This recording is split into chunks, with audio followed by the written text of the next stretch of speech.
We're in part 3 of a series called Hello, My Name is Yahweh. And we're asking this question: what is God like? And I know this is like a special Sunday because the middle hires and the high schoolers are both here. And so most of you guys don't know what we've been talking about. So I'll do a quick recap. But the question is this: what is God like? And if I were to ask 100 people what God is like, I might get 100 different answers, right? So the better question to ask is this: what does God say God is like? Because believe it or not, in the Bible, there is one verse where God describes himself.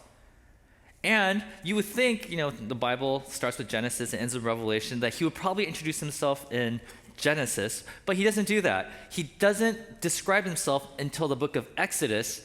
And in the book of Exodus, it's under certain special circumstances that God's like, okay, let me give you a list of words. Excuse me. Woo, okay. Let me give you a list of words that describes who I am. And this is found in Exodus chapter 34, 6 through 7. If you want to read it, you can. And this is the most quoted verse by other biblical authors, right? So Isaiah quotes this verse a lot. There are psalmists who quote this verse a lot. A lot of the prophets quote this verse. So this seems to be a very, very foundational verse to discovering who God is. Now, if you're wondering, why does it take God whole book of Genesis and the first 33 chapters of Exodus to even get to introducing himself? Well, here's the situation that we find ourselves in the book of Exodus. So here's a little animation. So we have Israelites in Egypt who are enslaved, right? And they're crying out to God, God, please, help us. Please save us. We need help. Okay. Meanwhile, next slide. There's a guy by Mount Sinai. His name is Moses. He used to live in Egypt. He ran away because he accidentally killed somebody. And one day he's tending his sheep, and then, next slide, he sees a burning bush. I was like, oh, that's an interesting bush. It's burning and it's not being consumed. What's going on? Then he hears a voice. God's like, I want you to go back to Egypt and save these people. So, next slide. So Moses, he runs off to Egypt, comes here, and he does, I'm condensing the long story. So he's like, let my people go, Pharaoh. Pharaoh's like, no. And he does that several times. Eventually, Pharaoh's like, okay, fine. So next slide. I know, that is just like, whew. Okay, so they take off. They go through the Red Sea, or the Sea of Reeds. They go through, and they come to where Moses started. Now, it's interesting because at this point in the story, the language in which God relates to his people starts to change. He starts using wedding language. Right? He uses words like, we need to dwell together. And these are words that they used back then to talk about how, like two people would get married. Actually, as a matter of fact, even today in Jewish weddings, they would use some of these symbols here to talk about their own wedding ceremony. So like, for example, they would have 4 sticks with like a white sheet on top, and they would consider that to be the cloud that covered the Israelites during this journey. So it's like really interesting. Anyways, the point here is that this is supposed to be like a wedding ceremony. And in a wedding ceremony, there's a few things that needs to happen. Number one is that the two have to come and dwell together. And the second thing is they write up a marriage contract. So up on the clouds, there's like thunder. And God's like, come up here. We're going to be married. Come on up here. And the Israelites like, no, thank you. We're fine down here. That's kind of scary. And, we didn't know we were going to get married. So the Israelites are like, okay, Moses, how about you go by yourself? So next slide. So Moses, hearing this, kind of discouraged. He's like, okay, fine, I'll go up there. And so he gets up to the top where it's covered in cloud, and God's like, well, where is everybody? Like, well, they're kind of scared of you, so I'm here representing them. And he becomes like this mediator character. And while he's up there, God's like, okay, well, let's start a marriage ceremony. And so remember the 2 things? First thing is you need to dwell together. So God's like, okay, well, I want to live with you guys, but they're all down there. So I'm going to give you some detailed instructions on how to build my house, aka a tent.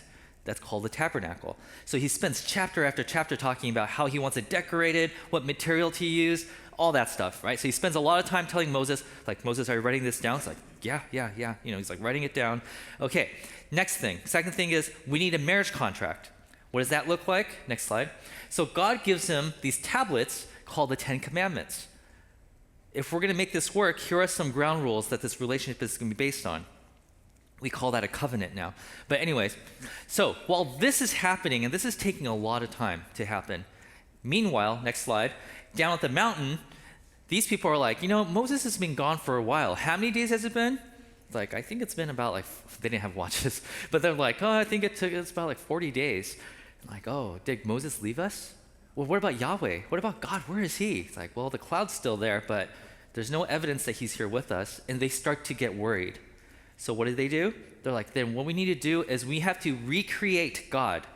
And the way they do that, next slide, is that they build for themselves a golden calf. Now, golden calf is not a separate God from the God that's up in the cloud, right? This golden calf is their version of what they think God is like.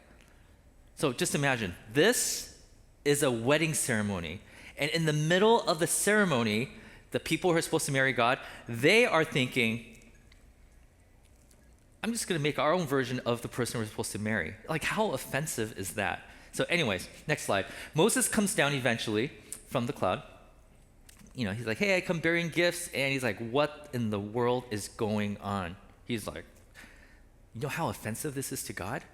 Like, you know that he rescued you? You know he's been feeding you? You know that he took care of Pharaoh for you? Like, he's been trying to woo you over this whole time. Like, guys, he gave me instructions to build a tent so he could live with you guys. Like, what are you guys doing down here, right?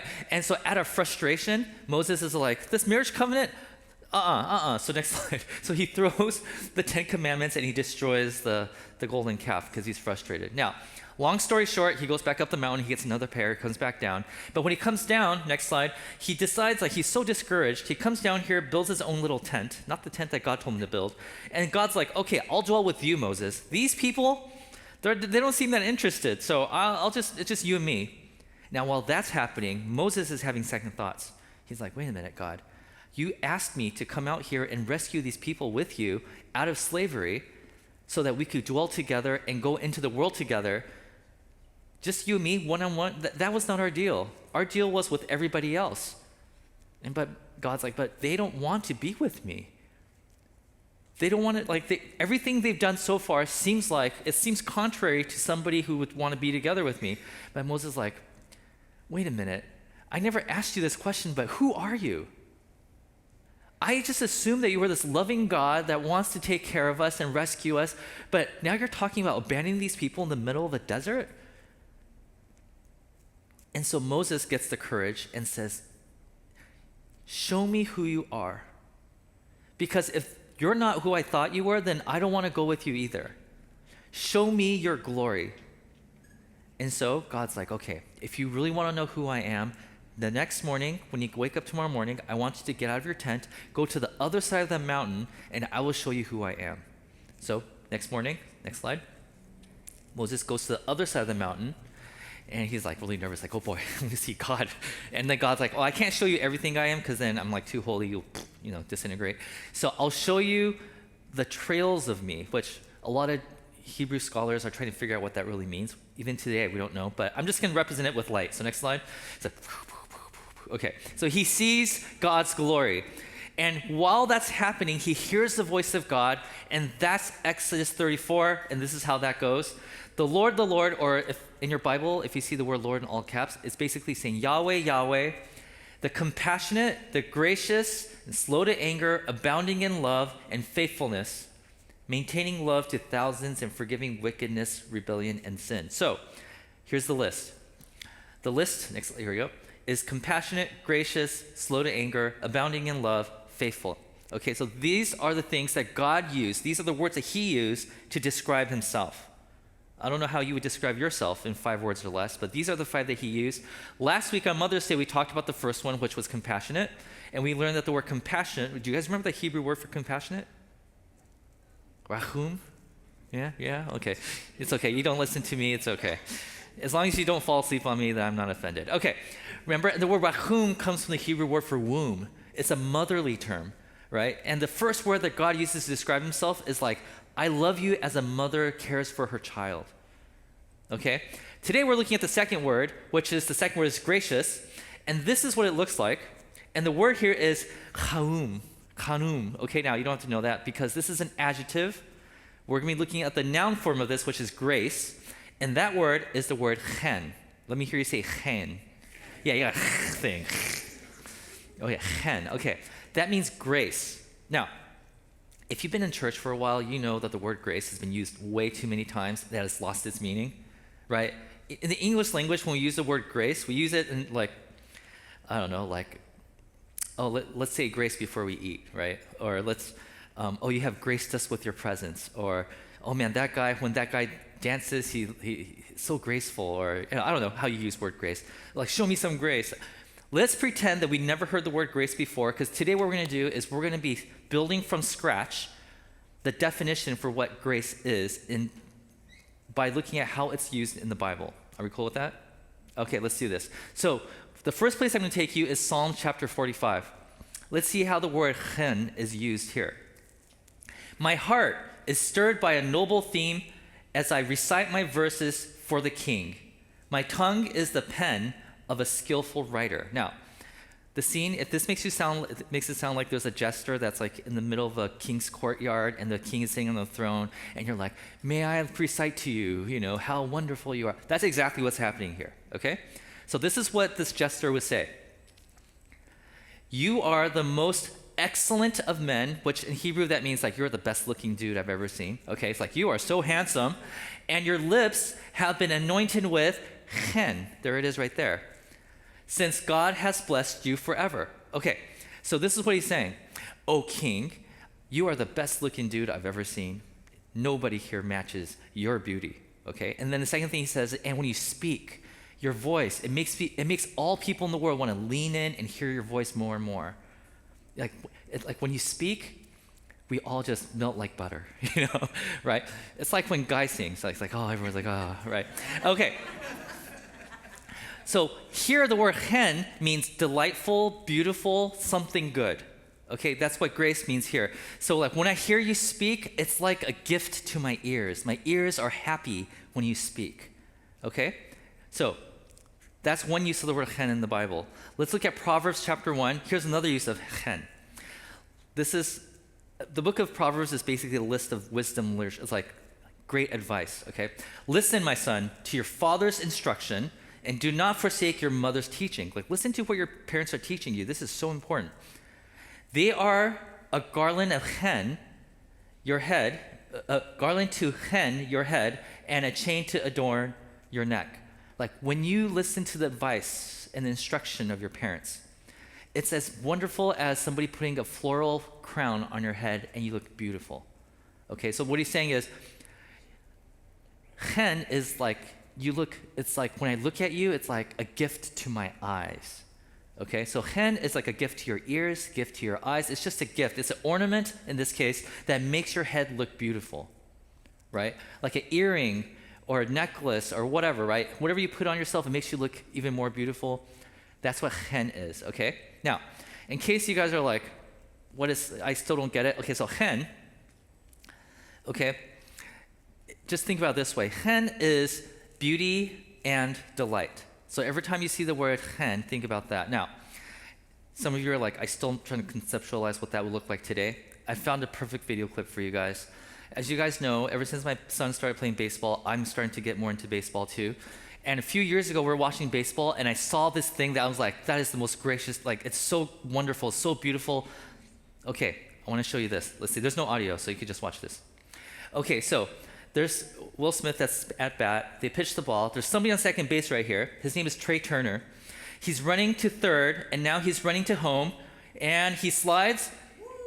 Whoa, did you see that?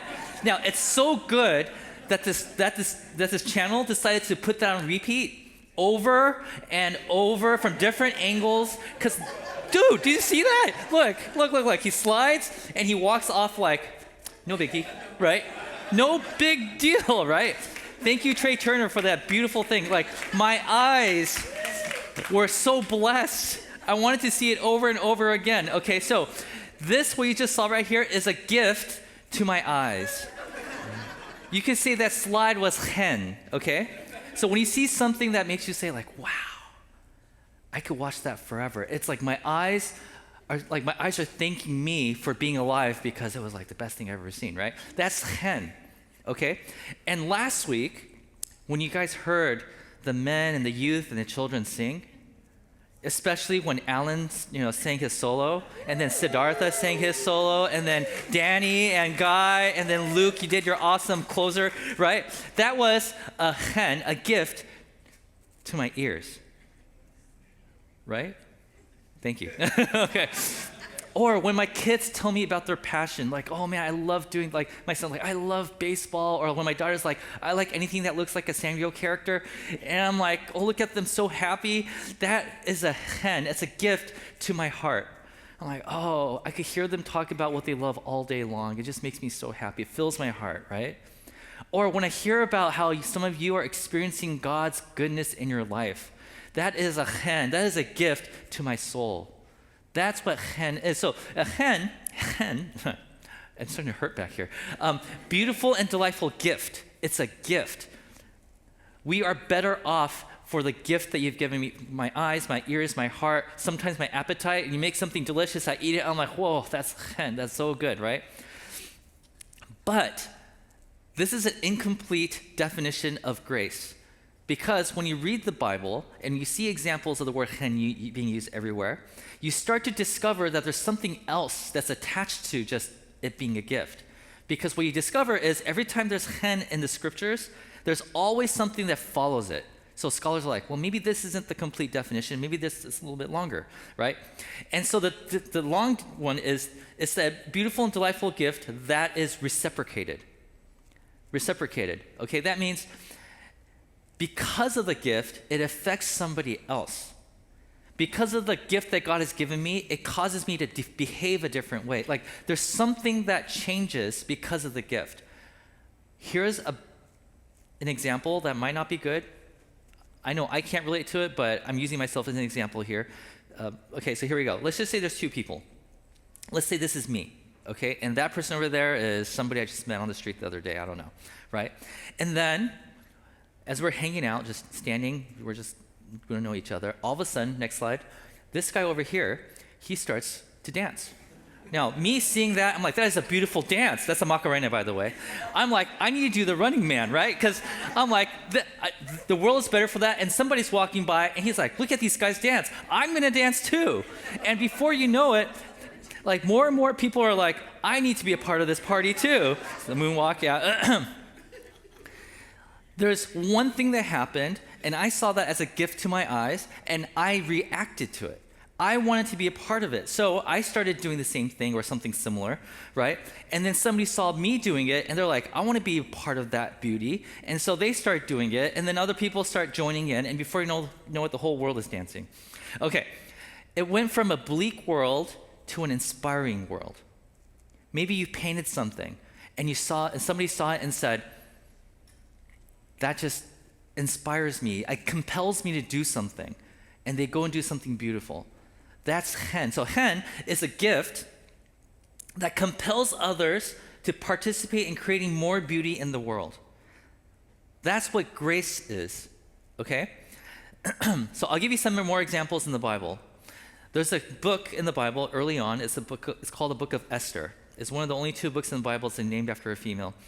And Esther is supposed to be beautiful because the story starts off with her winning a beauty pageant. Now, she's a Jewish girl living in a different world that is ruled by non-Jewish people. And so the king, who's not Jewish, sees this girl and says, hey, I want to marry you because you're so hot, So he marries her. But little do we find, not too far into the story, we find out there's this evil guy, like an advisor to the king. His name is Haman. He's kind of like the Jafar of the story, if you know the Latin, okay? Haman is like, we don't like Jews. We're going to annihilate all of them. Now, when Esther hears about this, and by the way, Esther's name is not a Hebrew name, right? Because she's hiding her identity. But anyways, so Haman is like trying to destroy the Jews, Esther finds out that her people are in danger. So what does Esther do? She cooks her husband a meal, right? She dresses herself up, and she presents herself to the king and says, look, I made you a meal. Right? Here's a gift, a chen to your tummy, right? And a chen to your eyes, and maybe soft voice, I don't know, so a chen to your ears, right? And the king looks at it and says, this is such a gift to all my senses. Like, I have received grace from my wife. Now, I feel like I want to do something good. Is there anything I could do for you, my wife? And she's like, yeah, there's this guy that's trying to annihilate my people. Can you make sure that doesn't happen? And King's like, done, right? Like that's the story of Esther, by the way. Okay, but do you see how Hen usually brings about this behavior that makes you want to contribute to the good of the world? It makes you feel like you want to do something about it. Are you guys following? Another story with Hen is the story of Jacob. Now, I'm bringing this story up because this is actually a really strange story, because Hen in this situation doesn't do what it's supposed to do, okay? And this is important, and you'll see why in a second. Okay, so here's a little, we're going to read a few verses, but before we get there, I want to catch you up on the story. Jacob is born with a twin, okay? Now, his twin's name is Esau, and Esau is born like a split second before Jacob is. And because he's technically the older one, he's the favorite of the dad, and he's like, everything I have when I die is going to be yours. Like, the will is like Esau, no Jacob, right? Now, Jacob and his mom are not happy about this. So Jacob is like, and his mom are like, let's find a way so that dad will give you the inheritance instead of your brother. So mom's like, okay, this is what we're going to do. You're going to deceive your dad. You're going to pretend like you're Esau, and then he's going to give you everything, and then you run away. Great idea, mom. So he does that, and he takes everything that's important to Esau away from him, and then he takes off. And he doesn't see his brother for 20 years, right? And the reason is because the last words of Esau is like, you took everything from me, I'm going to kill you. So yeah, of course he's going to be gone for 20 years. He's gone for 20 years, but eventually he feels like he needs to come back home. So as he's coming back home and he's approaching Esau's territory, Jacob is like, how am I supposed to face the guy that I betrayed 20 years ago? It's like, I know. I'm going to send some gifts ahead of me, so it'll cause Hen. Like, he'll see my gift and he'll be like, oh, brother, okay, come here. Like, it compels me to do something good, right? So what does he do? He's like, well, what's beautiful? And in Jacob's eyes, the beautiful thing is flocks of sheep. Now, I don't know if you think sheep are beautiful, but Jacob thinks so, okay? So he sends the sheep ahead of him, and this is how Esau responds. Esau asked, what's the meaning of all these flocks and herds I met? Like, like what is going on, right? Jacob's response, to find Hen, the word translated as favor here in the English, to find Hen in your eyes, my Lord. What he's saying is, I know what I deserve. I don't want that. So I'm hoping that he would change his mind by me giving him grace, me giving him a gift, something beautiful, something delightful. His response? Esau said, I already have plenty, my brother. Keep what you have for yourself. It's like, it didn't work. Oh no. Like, I just sent you like a bunch of stuff, and that was supposed to, soften your heart and be like, oh, brother, come here. Didn't work, right? It's like, oh, please no. If I have found favor, Hen, in your eyes, accept this gift from me, please. You have to accept it because I need you to forgive me. So there is actually a problem with Hen. And the problem with Hen is this. The problem with Hen is, what happens if the gift I bring is not delightful or beautiful to the other person? Like, hey, look, I brought you some sheep. Great, I got 100 over here. Like, oh, like, what do you give somebody who has everything, right? Like, you heard people say things like, oh, can you please pick me because I'll be your best friend. It's like, I already have a best friend, and I don't want you as my best friend. Like, it's like, okay, so that gift didn't work, right? Like, what do you do? Right, because it turns out, like, okay, next slide. What happens when somebody starts dancing and I'm here kind of like, huh? What? Huh? I don't get it. Kind of weird. I'm going to back up. Like, what happens when this happens? Because in order for the world to be beautified, in order for God's kingdom to spread into the, I know he's sad, but in order for the world to become a better place, to create God's kingdom here on earth, something beautiful has to be here. But what if that beautiful thing, what we've learned so far is the way that beauty is born in this world is a reaction to something else that's beautiful, right? If you want to pass on a candle light to somebody, somebody has to light the candle and pass it on to somebody else, and that person passes it on to somebody else before the whole room is bright enough that you can see, right? But what if the first candle is not lit? What if Like the beautiful gift that you bring into the world is not beautiful in the eyes of somebody else, right? If grace is spread through experiencing its beauty, how can it spread if its beauty is not compelling? Because what you consider beautiful might not be what somebody else might think is beautiful. I mean, you can even bring the good news of Jesus and say, hey, you know how beautiful Jesus is? He died on the cross, he suffered, and he loves you, and all that kind of stuff, right? And some of you are like, cool, but not for me, man, and just walks away. Like, what happens when something is not beautiful? You drew something, you painted something, you think this artwork, this song, this poem is going to change the world, and nobody cares to listen to it or look at it. What do? And that's the nature of chen. Here's a scholar, Timothy Mackey. This is what he says. The focus of chen is not just the object of favor, right? It's not just the sheep that's supposed to be the object here, but how that object is perceived by the eyes of the observer, right? Meaning, Jacob thought it was a beautiful gift, but Esau's like, yeah, I'm okay. It's subjective. But here's the thing. Here's the good news, okay? While Jacob thought it was beautiful and Esau said it's not that beautiful, the opposite is also true. What Esau doesn't think is beautiful could be beautiful in somebody else's eyes. Okay? So, I know that's like not a big deal. Okay, let's go back to the Moses story, and I'm going to tie all the loose ends together here. Okay, next slide. Moses comes down and he looks at these people who have cheated on God, right? God has rescued these people. He listened to their prayers. He listened to their cries. He fed them along the way, and all they did was complain. We want something else to eat. We want something else to eat. Please behave. No, we don't want to. We don't want to, right? Oh, I'm going to marry you. It's like, well, we're going to create a cow here, and we think that's like you. Ha, ha, ha, right? Like, it's like offensive. Anybody else from the outside looking at this scenario would probably, next slide, would be like, these guys, not beautiful, not delightful. We're on God's side here. If God wants to abandon them, I'm right there with you. Like, we're good. I'm not going to be mad at you, God, for doing that. But, look, that's our subjective view of what's going on here, right? But from God's perspective, what we don't see as beautiful, next slide, God looks at them and says, no, they are beautiful. Well, how can you look at it that way, God? We just saw what they did to you. No, we think, like, God's like, I think these people are beautiful. Why? What compelled God to show humanity grace? Like, let's just say you're like this alien that came into our world, and you look at everything and you're like, wow, these people are just nasty people. These people, like, they're always fighting, they're always violent, they're always mean to somebody, blah, blah, blah, right?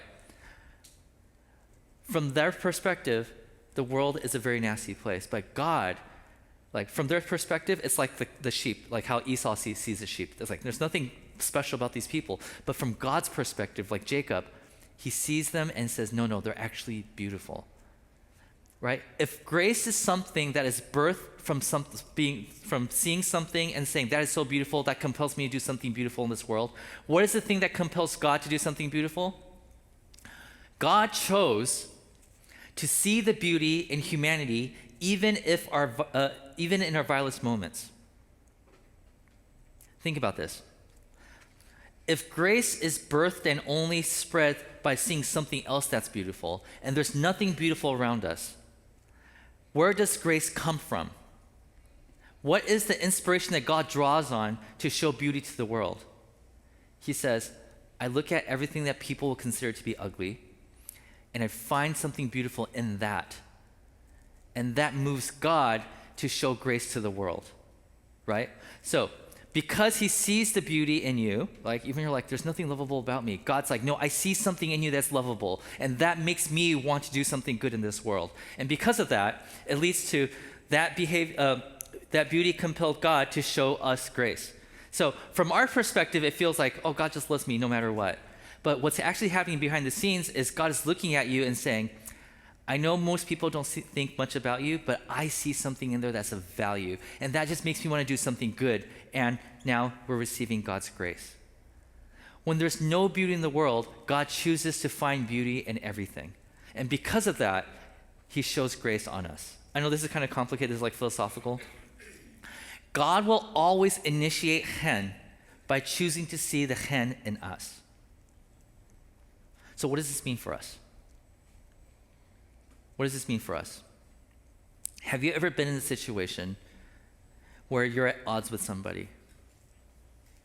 We were talking about baseball a few minutes ago. Let's just say like, hey, you're I don't know, what's the opposing team for the Dodgers? Huh? Padres? Okay, you see a Padres fan, and you're a Dodgers fan, and you're like, there's nothing good about this person. And the person over here is like, there's nothing good about this person.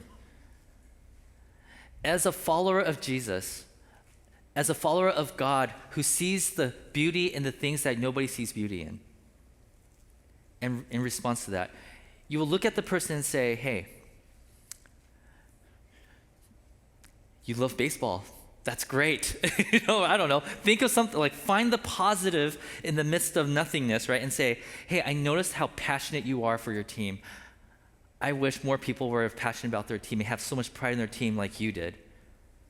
And so you see, what I'm doing is I found something that's beautiful and I drew it out and I reacted to it. And now because I poured grace on this person's receiving that grace is like, I feel compelled to return that grace to the world. Do you see what's happening here? Or maybe not sports. Let's talk about politics for a second, right? You're on opposite sides of the aisle, and there's nothing good that you see in the other person. But you could say, hey, while you don't really see anything beautiful, you're like, but I'm like digging deep, and you're like, I see something that's a beauty. Let me pull that out and dwell on it. Oh, that just speaks to me. That is so beautiful. And so you say a compliment based on that. And this person's like, well, thank you for the grace. And now you feel compelled to spread that grace. And because grace, by nature, is supposed to be reciprocated and it gets multiplied. Whenever you're in a situation where you're like, I'm not going to say something nice until this person says something nice, right? And you just kind of wait and wait and wait the whole time. What God does is he is the initiator. He looks at it and says, I'll do the hard work of looking for the beauty, and when I see it, I will start this chain of grace into the world. And as followers of Jesus, we are called to do that. So, when Moses says, who are you? And the second word on the list is, I am a God of grace. I'm gracious. What he's saying is, I'm a God, no matter how many times you try to break my heart, Israelites, you've done that so many times already, I choose to find the beauty in you and respond to you with beauty, hoping that these people at the bottom of the mountain would say, wow, look at how much grace this God has given me. It's my turn to show grace to the world. Amen? All right, let's pray.